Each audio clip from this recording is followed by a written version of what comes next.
Bonjour à tous, Siam Ezagari, je suis heureuse d'être lauréate du prix Alefpa Annie Semalle-Lebleu pour cette édition 2022. Je suis psychologue clinicienne, docteur en psychanalyse et en psychopathologie de l'Université de Paris-Cité et je suis chargée d'enseignement à l'Université de Lille où j'ai réalisé une grande partie de mon cursus universitaire et professionnel. Alors tout d'abord, je tiens à remercier l'Alefpa et plus particulièrement le comité scientifique pour l'attribution de ce prix. Et mes remerciements s'adressent aussi à ma directrice de thèse et à l'ensemble des membres ayant constitué mon jury de thèse. Je remercie la DPJJ, la Direction de la protection judiciaire de la jeunesse, pour son soutien dans la réalisation de cette recherche. Et j'ai une pensée particulière pour le CILA, le Collège international de l'adolescence à Paris. Alors ma thèse s'intéresse à la temporalité adolescente et au temps judiciaire. Donc c'est une recherche empirique à partir d'une expérience clinique auprès d'adolescents placés par la PJJ en hébergement.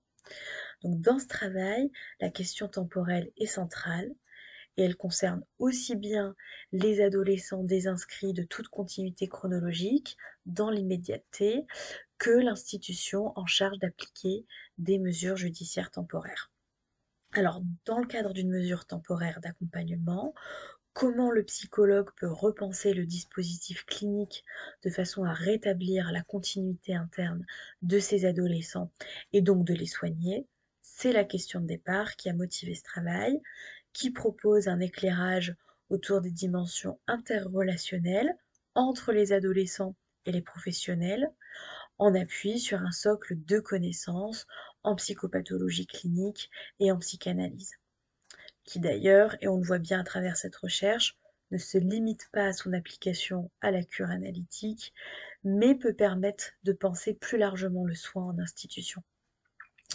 Alors les résultats tendent vers un réaménagement dans le cadre de la rencontre avec ce public.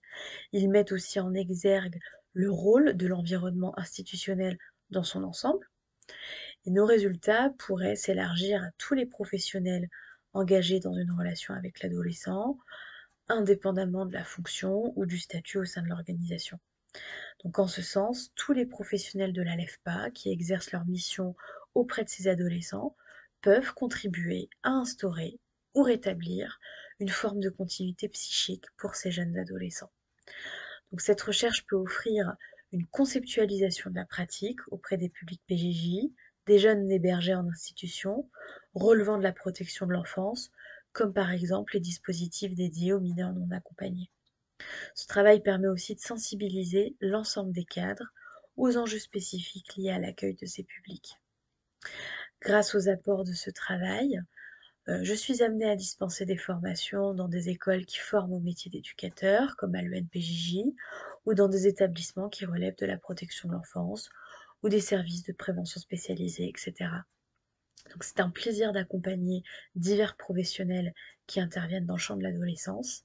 Et à ce titre, je suis d'ailleurs ravie de soutenir les professionnels de la LEFPA dans cette réflexion institutionnelle, en ayant initié il y a quelques semaines les tout premiers groupes de travail à destination des psychologues dans les Hauts-de-France.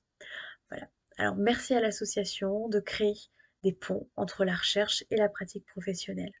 Voilà, je vous remercie, je vous souhaite de très belles fêtes de fin d'année et à très bientôt.